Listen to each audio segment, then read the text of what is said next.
आज की क्लास में हम ह्यूमन रिसोर्स अकाउंटिंग स्टडी करेंगे। मेरे नोट्स में ऑलरेडी जब आपने क्लास नहीं ली थी, आपकी जब इमरजेंसी थी, तो तब मैंने ह्यूमन रिसोर्स अकाउंटिंग का एक छोटा सा ओवरव्यू मैंने अपने नोट्स में समझाया था। ठीक है, तो वो भी आपको स्टडी करना है। ठीक है, वो ह्यूमन रिसोर्स अकाउंटिंग का और ये वाला भी आपको स्टडी करना है, क्योंकि आपके एग्जाम के सिलेबस में बिल्कुल सिलेबस में क्लियरली मेंशन है human resource accounting, inflation accounting. ठीक है, रिस्पॉन्सिबिलिटी अकाउंटिंग इतना क्लियरली मेंशन नहीं है, लेकिन वो बहुत स्मॉल टॉपिक है।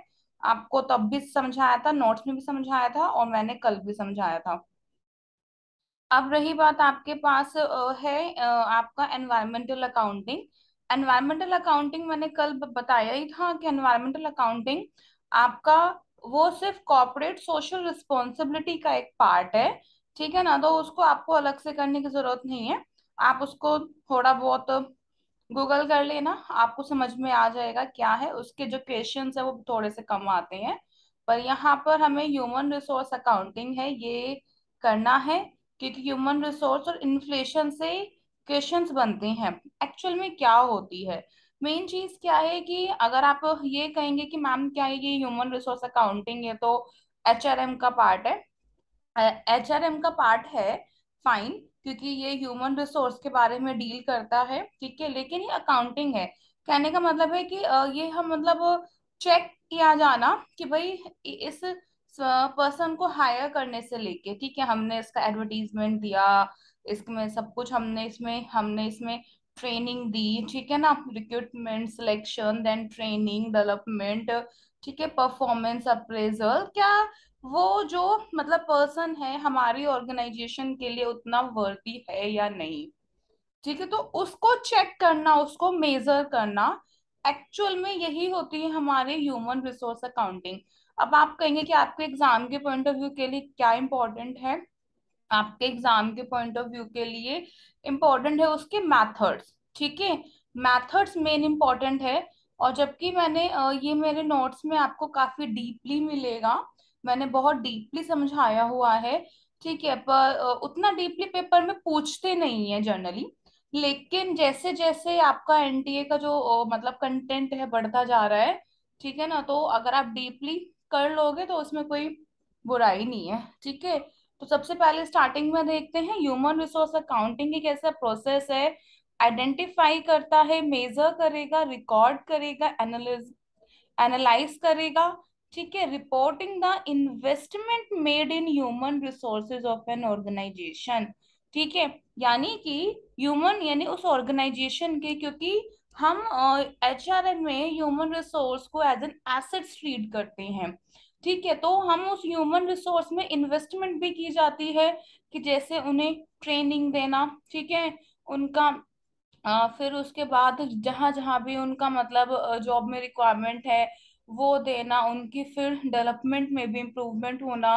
तो वही कि जितना हमने ह्यूमन रिसोर्स में इन्वेस्टमेंट की है, क्या उससे हमारे पास कितना हमने एनालिसिस का मतलब क्या है कि ये देखना कि वो हमारे लिए वर्दी था या नहीं। तो थोड़ी बहुत जो फेमस डेफिनेशन है उसको देख लेते हैं। According to American accounting association, human resource accounting is a process of identifying and measuring data, ठीक है, about human resources and communicating this information to interested parties, obviously. ठीक है, कि उसमें से हमने उसका डाटा निकाला, ठीक है, सब कुछ चेक किया, एंड देन ये पार्टीज उसके लिए इंटरेस्टेड है तो उसको हमने ये इंफॉर्मेशन दी। तो ठीक है, तो human resource accounting is the measurement of the cost and value of the people. ठीक है, तो बहुत सारे अलग अलग डेफिनेशंस हैं जो कि अलग अलग टर्मिनोलॉजी को यूज कर रहे हैं, और सबका मोटिव एक ही है। ठीक है, क्या कि उसमें से चेक करना कितनी कॉस्ट लगी और वो हमारी कंपनी के लिए कितनी क्या है वैल्यूएबल। मैम इसको पूछ रखी थी। आवाज आ रही है? हेलो। हाँ मैम आ रही है आपकी आवाज। मैं कह रही हूँ इसमें से डेफिनेशन के दो क्वेश्चंस आ रहे थे। आई विथ इन क्वेश्चन तो बता रही हूँ, हाँ आते हैं तो ठीक है। तो ह्यूमन रिसोर्स अकाउंटिंग और इन्फ्लेशन आपको करना सब कुछ है। ठीक है, ये जो न्यू टॉपिक है ना अकाउंटिंग के, 3-4 साल से ही ये न्यू टॉपिक आ रहे हैं। ठीक है, human resource, inflation and responsibility, ये तीन अकाउंटिंग है। एनवायरमेंटल आपका कॉर्पोरेट, तो वो आपका CSR का पार्ट है। चलिए देखते हैं वैल्यूएशन ऑफ ह्यूमन रिसोर्सेज। तो हमें ह्यूमन रिसोर्सेज को किस तरीके से वैल्यू करना है, सबसे पहले तो ये चेक करना कि उसकी कॉस्ट कितनी है, ठीक है ना। भाई सबसे पहले हमें उसकी उस ह्यूमन रिसोर्स की कॉस्ट चेक करना। फिर हम ये उसे एनालाइज करते हैं कि इसने हमारी कंपनी को कितना प्रॉफिट दिया है, इसने हमारी कंपनी को कहाँ तक लेके गया है। तो वो है आपका, ठीक है। तो सबसे पहले है आपका हिस्टोरिकल कॉस्ट मेथड, नेक्स्ट है replacement cost method, then opportunity cost method and standard cost method. ठीक है, इनका टर्म्स बहुत इजी है, आप इनके डेफिनेशन से ही समझ जाएंगे। लेकिन आपको ये थोड़ा सा लर्न करना है कि, ठीक है ना, मतलब आप अगर अपना एग्जाम क्लियर करना चाहते हैं, दूसरे बच्चे से चाहते हैं कि कुछ यूनिक लगे, तो हिस्टोरिकल कॉस्ट मेथड आपका ब्रूममेट, ठीक है, फ्लैम होल्स एंड पाइले के द्वारा डेवलप किया गया था, ये नाम याद रखिएगा। ठीक है, कुछ शॉर्ट फॉर्म आपको रखनी है, लाइक BFP, ठीक है ना, या फिर PFB, ठीक है, कुछ जो भी आपको जैसे नेम लर्न रखना है। तो इसमें क्या था, हिस्टोरिकल कॉस्ट का मतलब क्या होता है कि जो कि बिल्कुल जो एक्चुअल उसकी जितनी भी कॉस्ट लगी होती है, ठीक है, जैसे कि हमने रिक्रूटमेंट में, ट्रेनिंग में, डेवलपमेंट में कितना हमारी एक्चुअल कॉस्ट आई थी, और फिर हम उस कॉस्ट को क्या करते हैं, मतलब हम इसे ट्रीट करते हैं। अगर हम ये कह देखो, अभी तक ना ये अकाउंटिंग हमारे प्रॉफिट एंड लॉस अकाउंट में, बैलेंस शीट में, ठीक है, एप्लीकेबल नहीं हुई है। अभी तक इनमें से कुछ भी एप्लीकेबल नहीं हुआ है। लेकिन अगर हम ह्यूमन रिसोर्स अकाउंटिंग के जैसे ट्रीट करते हैं, तो वो ये मानते हैं कि रिक्रूटमेंट में, ट्रेनिंग में, डेवलपमेंट में, इन सब पे जो खर्चा होता है, ठीक है, वो उन खर्चे को हमें कैपिटलाइज्ड करना है, एक साथ इकट्ठा करना है। और हमें, जैसे हम डेप्रिसिएशन को राइट ऑफ करते हैं, वैसे ही हमें आने वाले एक्सपेक्टेड यूजफुल लाइफ में, आने वाले ईयर्स में उसको राइट ऑफ करना है। इतनी सी बात आपको ध्यान रखनी है। ठीक है, यहाँ पे ये बोला गया है कि मतलब कि जो हमारे ह्यूमन रिसोर्सेस की जो एसेट्स है, वो अदर मतलब एसेट्स के जैसे ही सेम है। ठीक है, तो procedure followed for human resource assets is the same as that of other physical assets. यहाँ ह्यूमन रिसोर्स को एज एन एसेट्स ट्रीट किया गया है। जैसे आपको पता है, हम शोरूम से कोई भी सामान लेके आते हैं, एसेट्स, फर्नीचर परचेज करता है, अगर मैं उसको नेक्स्ट डे ही मतलब सेल आउट कर रही हूँ, तो वो उतने प्राइस में नहीं जाएगा। ठीक है, और आपको ईयर बाय ईयर उसका डेप्रिसिएशन लगता रहेगा, और वो डेप्रिसिएशन को हम राइट ऑफ करते हैं।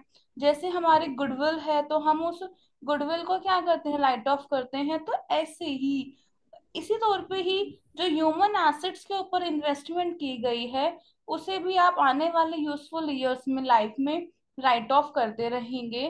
तो यानी कि आपका ह्यूमन रिसोर्स के एसेट्स का जो प्रोसीजर है, वो अदर फिजिकल एसेट से सेम है।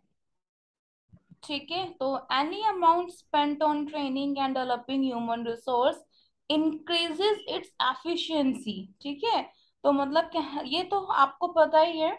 आप अगर आप भी क्या ले रहे हैं, कोचिंग ले रहे हैं, क्यों ले रहे हैं, कि ताकि अपने आप को डेवलप कर सके, अपनी जो एफिशिएंसी है उसको इंक्रीज कर सके। तो कहीं ना कहीं आपको भी ये लगेगा कि ठीक है भाई, मैंने इतनी फीस दी है, अगर ये मेरा एग्जाम क्लियर हो जाता है, तो मैं इतने इस चीज को रिकवर कर पाऊंगी। तो इसे क्या बोलते हैं, कैपिटलाइज्ड। ठीक है, तो तो ये हमारा था हिस्टोरिकल कॉस्ट मेथड, कि एक्चुअल में कितना अमाउंट खर्च हुआ है, एक्चुअल कॉस्ट की बात की गई है। तो अगर आप ह्यूमन रिसोर्स रिसोर्स अकाउंटिंग के अकाउंटिंग के पास है लिए, ना। बच्चे बताइए, आवाज नहीं आ रही है। मैम, जो ये अब सब हेडिंग्स है, ये ह्यूमन रिसोर्स अकाउंटिंग की है ना। हाँ हाँ, हिस्टोरिकल। हाँ ह्यूमन ठीक है रिसोर्स मैम। अकाउंटिंग ही है, लिखा तो है। हाँ मैम, मैं वो साथ के साथ नोट्स भी कर दी थी ना प्रिपेयर, थोड़ा शॉर्ट वाले। अच्छा। ठीक है मैम, आप करा।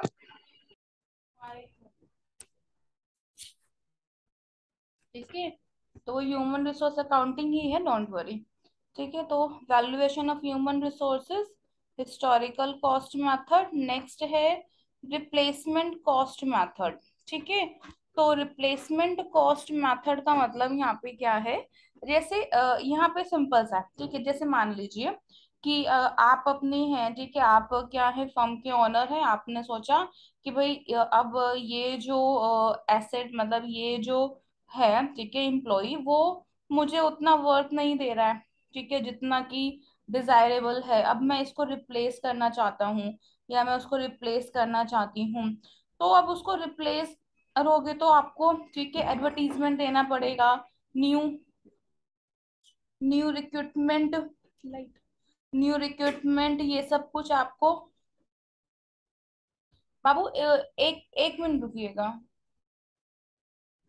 Okay ma'am.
Hello, yes ma'am. मेरी वॉइस आ रही है ना आपको? हाँ मैम।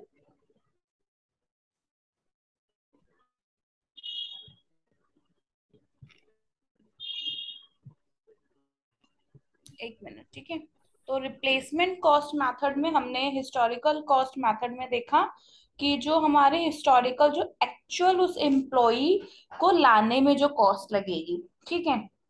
अब रिप्लेसमेंट कॉस्ट में हम ये देखेंगे कि उस एम्प्लॉय को अगर हम मैं रिप्लेस करती हूँ तो कंपनी की क्या कॉस्ट आएगी, ठीक है। चाहे इसमें दोनों की सेम कॉस्ट भी आ सकती है कि रिक्रूटमेंट एडवर्टीजमेंट में, और आपको पता ही है कि जैसे जैसे हमारी इन्फ्लेशन इंक्रीज हो रही है, तो उस एम्प्लॉय को रिप्लेसिंग जो कॉस्ट होती है, ऑब्वियसली जो हमारी करंट कॉस्ट है वो ज्यादा आएगी हमारी हिस्टोरिकल कॉस्ट से। तो इसमें आपको एग्जाम के पॉइंट ऑफ व्यू के लिए पढ़ना जरूरी है कि ये किसने दिया है, रिप्लेसमेंट कॉस्ट मेथड डेवलप भी किया गया था रैंसिस लिकर्ट के द्वारा and Eric G Flamholtz. The cost of replacing employees is used as a measure of company's human resources. Simple है। अब आप रिप्लेसिंग कॉस्ट में जो भी कॉस्ट आएगी, रिक्रूटमेंट की, ट्रेनिंग की, या फिर अगर हम उस पोजीशन में, ठीक है ना, कोई एक ऐसा एम्प्लॉय हायर करते हैं कि उसमें ट्रेनिंग की रिक्वायरमेंट ना हो उसे, तो फिर हमारी जो रिप्लेसमेंट कॉस्ट है वो सेव हो सकती है। तो human resources of a company are to be valued on the assumption as to what it will cost if existing human resources are required to be replaced with other persons of equivalent experience and talent. Clear? तो Likert ने वही suggest किया, मतलब suggestion आपके पास historical cost में था कि जो आपकी एक्चुअल कॉस्ट थी, और रिप्लेसमेंट कॉस्ट आपकी करंट कॉस्ट जो है। ठीक है, तो ये रिप्लेसमेंट आपकी करंट कॉस्ट की बात करती है, हिस्टोरिकल जो आपकी एक्चुअल जो आपकी ओल्ड कॉस्ट थी। थोड़ा सा इस चीज का ध्यान रखना। ठीक है, determination of the value of the total human organization on the basis of the assumption that a similar organization is to be treated from scratch।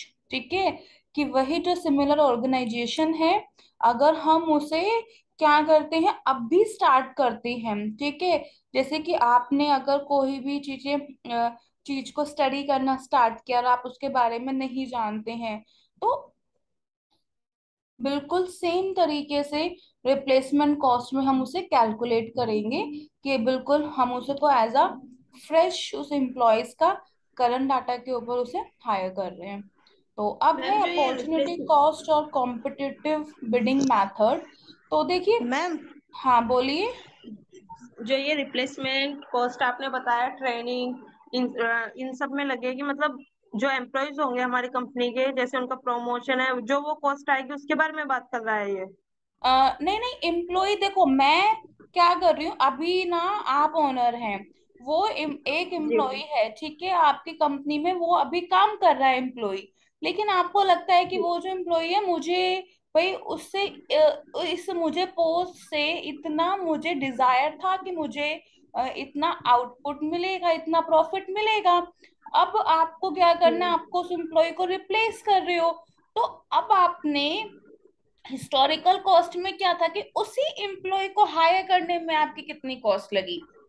ठीक है, लेकिन रिप्लेसमेंट कॉस्ट में है, उस एम्प्लॉय को आप जब रिप्लेस कर रहे हो, मान लीजिए आपने उस एम्प्लॉय को रिप्लेस कर रहे हो, तो कहीं ना कहीं एड दोगे, एडवर्टीजमेंट दोगे, रिक्रूटमेंट करोगे, टाइम भी लगाओगे, सिलेक्ट करोगे। ठीक है, यस एक्सपीरियंस मैम। वाला देखोगे तो उसको कितनी क्या मिलेगी, सैलरी दोगे, तो this is your replacement cost. अब क्लियर हुआ? Yes ma'am.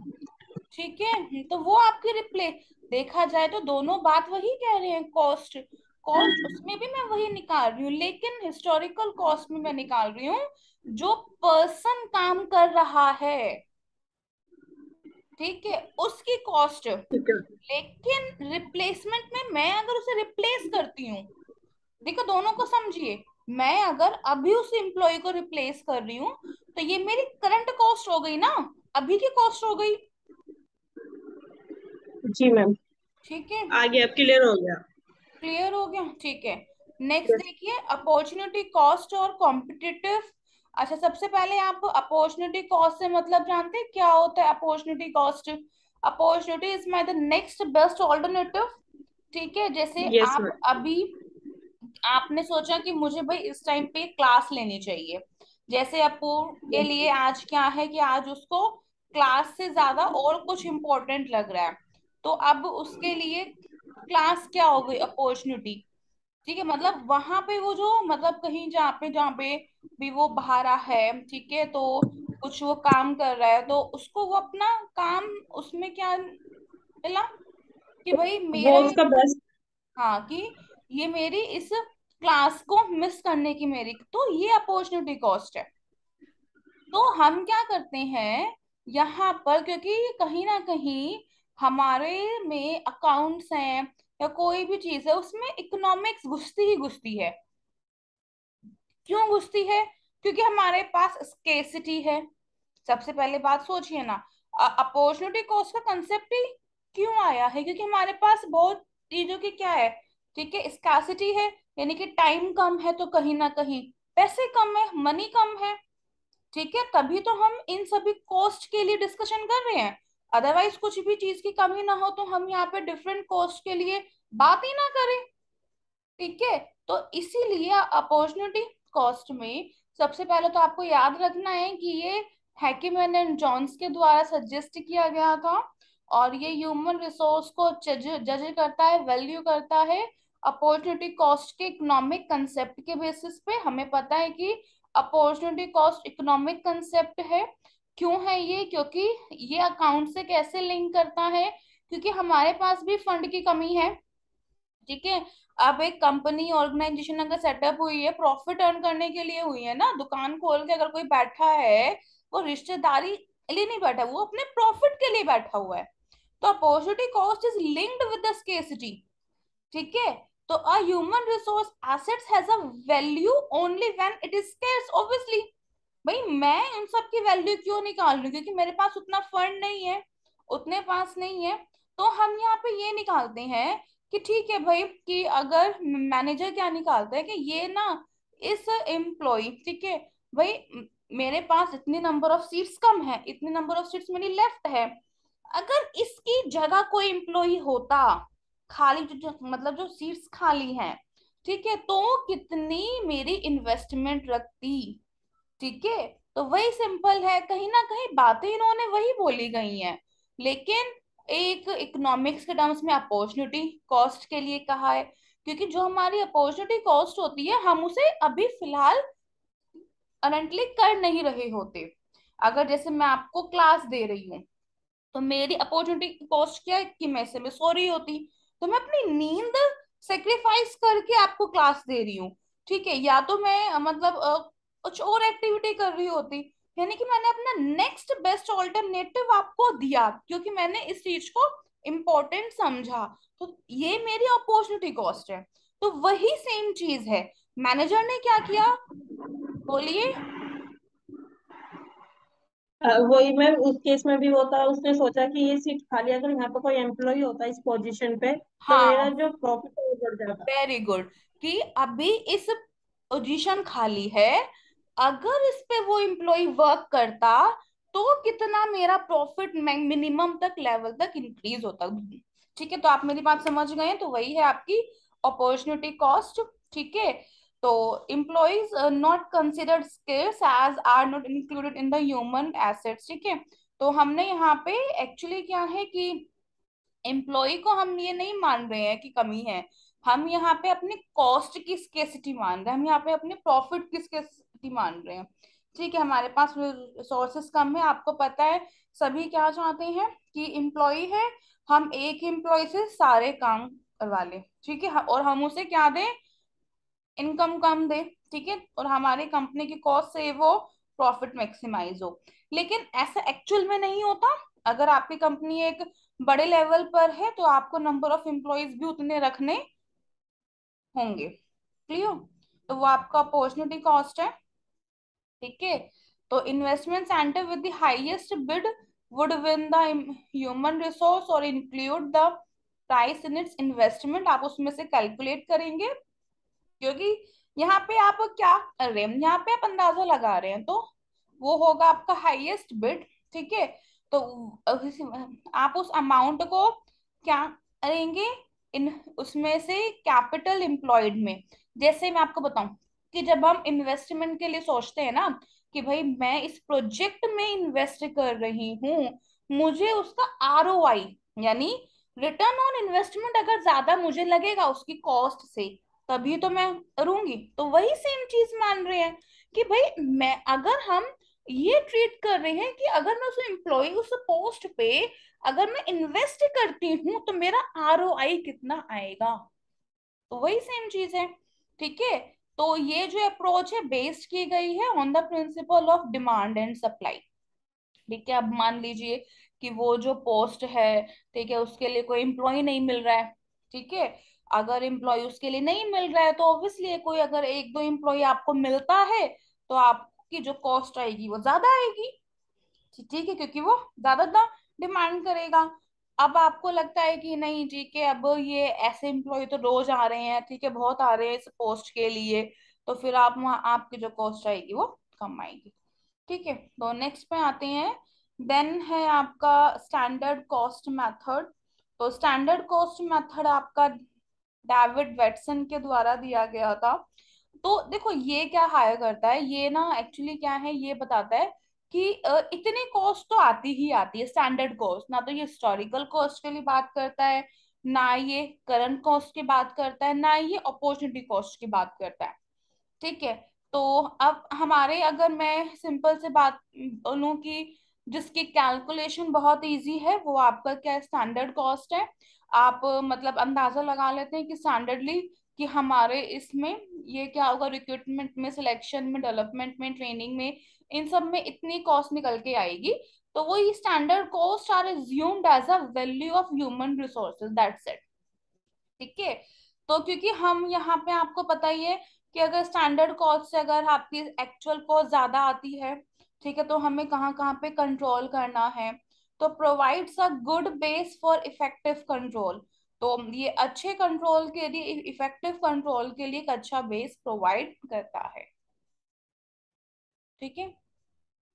नेक्स्ट, ठीक है, देखिए ये कुछ और भी वैल्यू हैं। ठीक है। तो मतलब एक्चुअल में जो आपको एग्जाम के पॉइंट ऑफ व्यू के लिए ये जो टेक्निक्स हैं, ये ह्यूमन रिसोर्स की वैल्यूएशन की ये टेक्निक्स, ये मेथड्स हम हर आपको बुक में मिलेगा। Historical cost method, replacement cost method, opportunity cost, standard cost. Clear. तो नेक्स्ट है हमारे लिए क्या, models for valuation of human resources में प्रेजेंट वैल्यू मेथड। ठीक है। तो देखा जाए जो मैंने आपको अभी समझाया है ना, तो देखिए अगर मैं आपको सिंपल से बात बोलूं कि रिप्लेसमेंट कॉस्ट मेथड, इसकी कैलकुलेशन कैसी होगी। ठीक है। तो ये आगे इसको मैंने कैलकुलेशन, हमें अकाउंटिंग के तौर पे हमें इसको कैसे कैलकुलेट करना है वो पार्ट दिया हुआ है।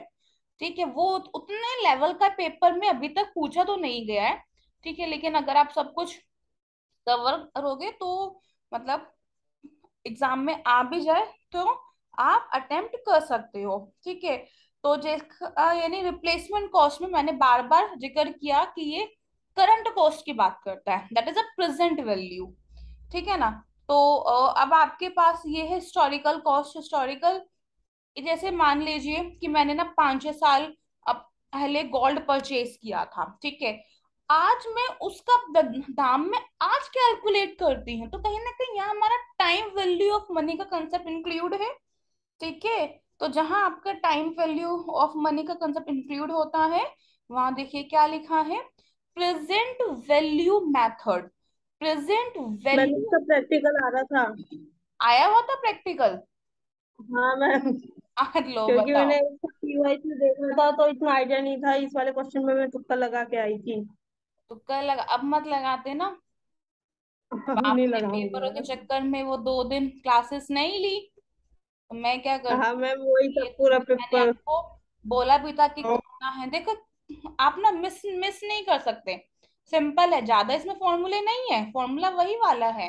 बाकी देख लीजिए, बाकी सेम है, उतना कुछ इसमें हाँ मैम, टेक्निकल लगा हुआ नहीं था है। मैं। फॉर्मूला यही है। ठीक है। मिस, आपको मिस नहीं करना है। ये नोट्स है ना, ये मोस्ट इम्पोर्टेंट है। ठीक है। ये मेरी मेहनत के नोट्स हैं।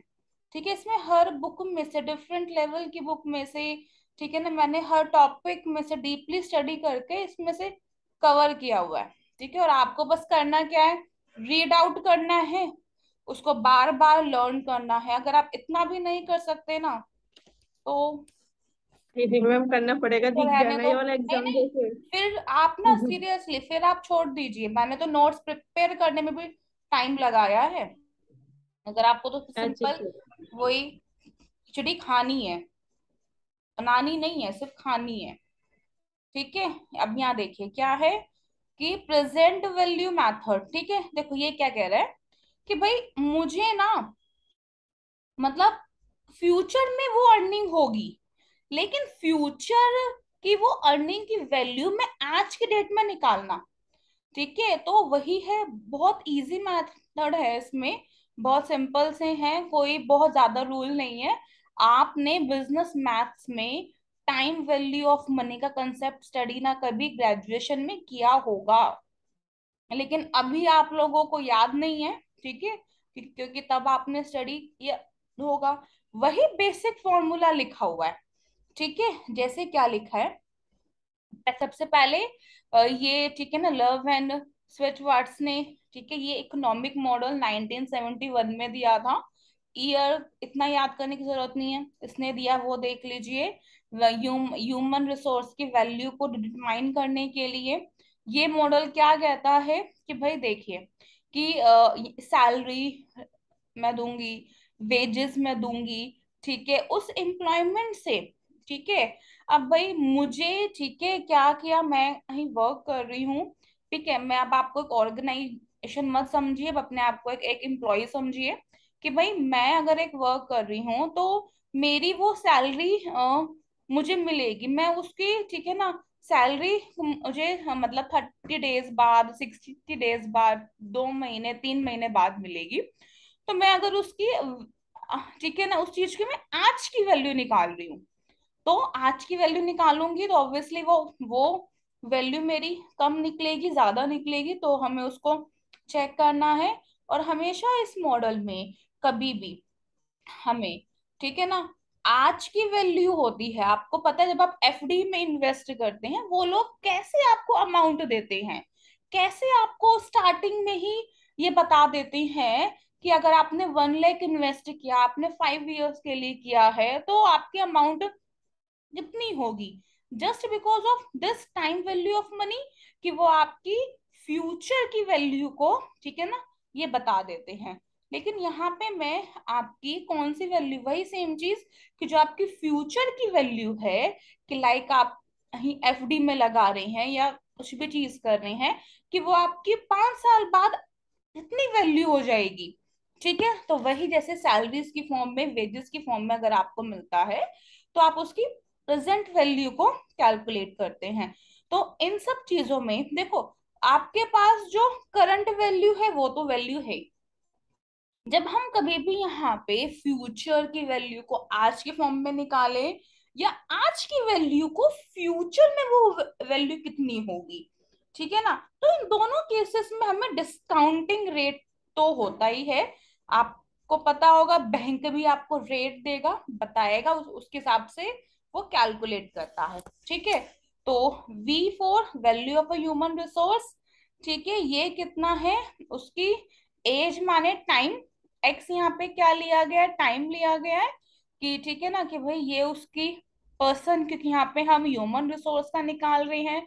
जैसे आपने एफडी में 5 इयर्स के लिए इन्वेस्ट किया, तो वहां पे आपका क्या हो जाएगा, 5 ईयर हो जाएगा। तो present age of a person आपका एक्स है। Estimated future annual earnings of a person, तो ये ई क्या है, आपका पर्सन की एस्टिमेटेड फ्यूचर, मतलब एनुअली इतनी अर्निंग है। और R is your discount rate, ठीक है। और टी है आपका रिटायरमेंट एज, यानी कि हम उसकी फ्यूचर की अर्निंग को, कि भाई उसने फ्यूचर में, भाई मैं ये निकाल रही हूँ कि मैं अगर 5 साल काम करती हूँ, ठीक है, मैं अगर 5 इयर्स जॉब करती हूँ, तो मेरा 5 इयर्स में, मुझे 5 इयर्स के बाद अगर मैं हर मंथली अपनी इतनी इतनी इनकम सेव करूँ, तो उसकी वैल्यू को मैं आज निकाल रही हूँ। तो ऑब्वियसली मुझे अपना वो वैल्यू निकालनी पड़ेगी। ठीक है, वो टाइमिंग मालूम होना चाहिए कि मैं कब तक के लिए निकाल रही हूँ। मैंने तो आपको 5 इयर्स बता दिया। तो वैसे ही जब कभी हमें कुछ नहीं पता होता, तो हम वहां पे रिटायरमेंट एज लेते हैं।